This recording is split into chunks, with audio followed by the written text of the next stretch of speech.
Ici, une œuvre vous est confiée. C'est la continuation de l'œuvre de Jésus-Christ. Une phrase de Père Gaillac. C'est une phrase qu'il a dit hier, qu'il nous dit aujourd'hui, et qu'il nous lègue pour demain. Une œuvre nous est confiée. Et nous, dans la communauté religieuse, nous confions cette œuvre à nos supérieurs. Nous appelons les supérieurs généraux. Elles sont responsables de l'ensemble des sœurs à travers le monde. La toute première, nous la connaissons déjà un peu, Mère Saint-Jean. Que des choses elle a connues pendant les 20 ans qu'elle était religieuse. Elle a été remplacée par Mère Sainte-Croix, qui elle aussi a vécu toute la période de l'expansion de l'Institut à l'étranger, de différents pays. C'était donc une grande éducatrice au début de sa vie et ensuite une grande administratrice. Succédée par Mère Saint-Félix,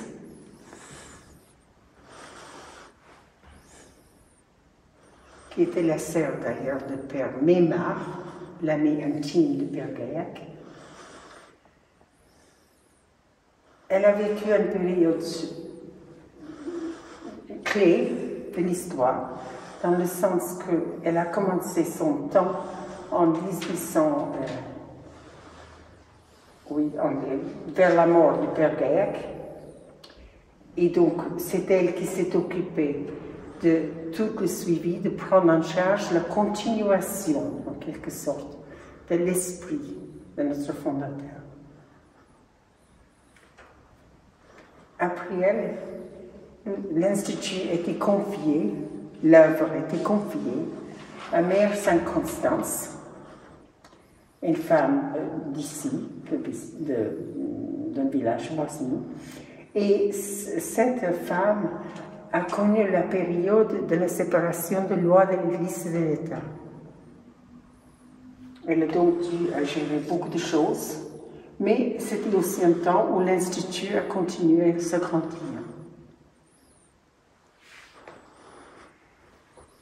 Après elle, l'œuvre est confiée à Mère Joseph Butler. Mère Joseph Butler qui donc a vécu pratiquement jusqu'au début de la guerre mondiale, la Deuxième Guerre mondiale. Elle a commencé sa vie au Portugal et ensuite a assumé tout un travail aux États-Unis et ensuite, devenue supérieure générale, elle a promu l'éducation, le développement sur tous les plans. L'œuvre est confiée encore à Mère Gérard Félin. Mère Gérard Félin qui, elle, était pour une éducation de grande qualité et pour une amélioration de la société. Elle a poussé l'Institut dans ce sens.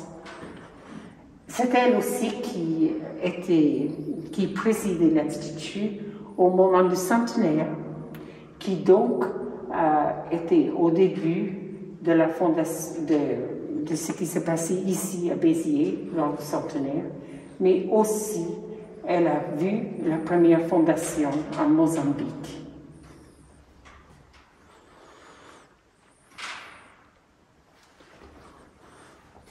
Mais Rita Rawley a été supérieure pendant peu de temps, morte à cause de la maladie. Cette phrase d'elle dit beaucoup. Ce que les chrétiens d'aujourd'hui cherchent, c'est la vie dans toutes ses dimensions. Une nouvelle génération cherche le divin comme la véritable essence de sa vie. Nous remarquons que la vie a changé, les époques changent.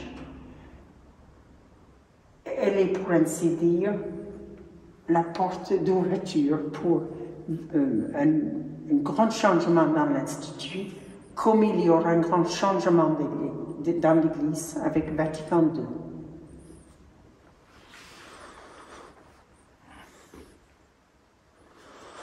Je crois que toutes nous reconnaissons Mère Marguerite Marie de Portugal. C'est une femme qui donc, a été supérieure générale de 63, du début du concile, jusqu'à 75, donc la première mise en route du concile.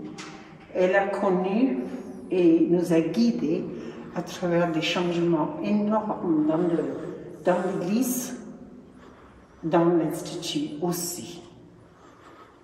Elle a assuré cette œuvre, cette continuation de l'œuvre pendant 12 années. Elle a tout investi pour que l'Institut reste uni, malgré une diversité énorme manifestée lors de l'époque de Vatican II.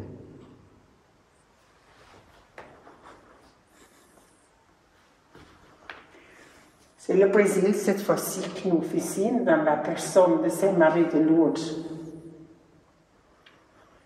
Donc, venant du Brésil, Sainte-Marie de Lourdes a connu l'époque de cette prise de conscience des riches et des pauvres, une prise de conscience de la détresse des uns et l'opulence des autres. Très marquée par les événements d'Amérique du Sud, elle a été d'ailleurs invitée pour la conférence de Puebla, et c'est cette prise de conscience qu'elle a amenée dans notre institut. C'est avec elle que nous avons ouvert nos cœurs et nos esprits encore plus grands à cette option des pauvres, option pour les pauvres. Une option d'ailleurs qui était très fidèle à l'esprit de Jean Gaillac, puisque c'est ce qu'il a toujours dit, c'est une manière de regarder le pauvre, de communiquer avec le pauvre.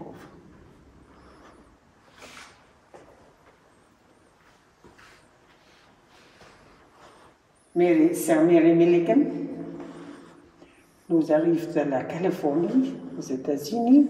Elle sera supérieure générale en 1980 à 85. Mary était à cette époque charnière où l'Église nous a invités à retourner à nos sources. Donc, elle a fouillé dans les lettres des fondateurs, dans le courrier de Mère Saint-Jean, dans le courrier du Père Gaillac, et elle a amené aussi la modification de nos constitutions. Elle a mené la congrégation à travers toute cette réflexion depuis chaque communauté, chaque sœur, on pourrait dire, chaque communauté, chaque province et tout l'Institut, jusqu'à aboutir à nos nouvelles constitutions en 1980.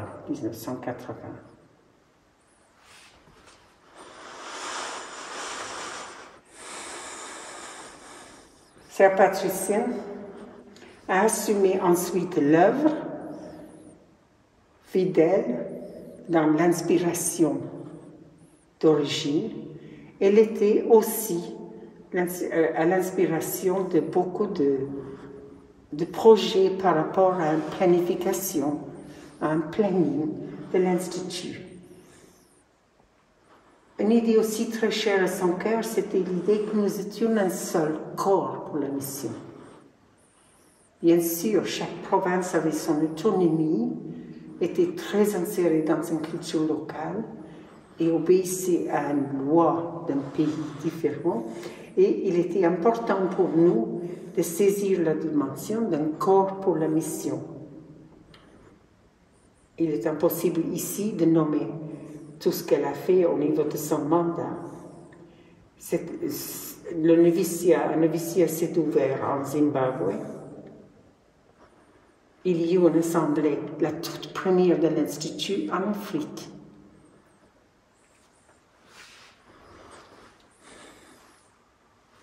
Et puis, beaucoup plus proche de nous, en géographie, Sir Catherine Dolan, une Anglaise, qui assumait la responsabilité de l'œuvre pendant ces années.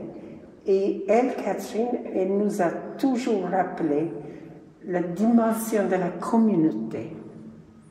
Nous sommes des êtres de relation. Et ce qui est important, c'est justement la réciprocité des relations. Donc, dans nos structures, dans nos communautés, dans nos provinces, nous avons réfléchi à cette dimension de communauté. L'esprit aussi de cela, la nécessité des relations, bien sûr, se reproduit dans toutes les collaborations. Collaboration qui a eu lieu en Afrique, collaboration qui a eu lieu. Nous étions aussi dans l'époque où l'Église s'est réveillée à suivre vraiment la question de la mondialisation, à voir les conséquences de cela et comment pouvions-nous prendre notre part de responsabilité dans cette évolution de société. C'est elle aussi, évidemment, qui a été supérieure générale au moment des célébrations de 150 ans de la congrégation et de 200 ans de Père Gaillac. Nous leur disons merci à chacune d'elles pour avoir fait ce service à l'Institut, un service du gouvernement,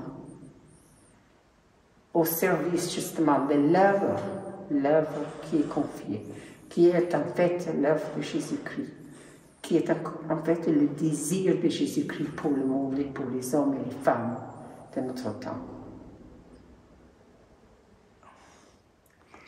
C'est Teresinha du Brésil. Elle est entrée dans la congrégation et s'est engagée dans beaucoup de services avant d'avoir été nommée supérieure générale. L'appel qu'elle a reçu dans ce chapitre, c'était de raviver la flamme du don de Dieu. Pendant son mandat, elle a développé le concept de collaboration. Elle a beaucoup travaillé sur le planning de la congrégation, mettant à jour. Aussi, elle fait un grand travail par rapport à l'orientation pour la formation avec notre seul noviciat au Brésil. Également, la réflexion sur l'avenir de la maison mère s'était développée pendant son temps. Nous lui disons merci pour cette mission à Rome, après avoir servi ici aussi à la maison mère. Puis nous rencontrons Sir Rosamond des États-Unis. Sir Rosamond est nommé supérieur général avec un appel à décerner justement comment répondre aux fractures dans le monde actuel. Comment vivre dans ce lieu où nous étions, où tout était remis en question. Nous l'avons nommé le non-lieu. Les moments les plus significatifs de son mandat, on peut nommer en fait tout le travail par rapport à l'écologie.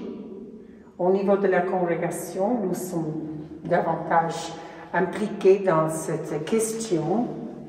Et aussi notre travail au niveau de l'ONU s'est fortifié.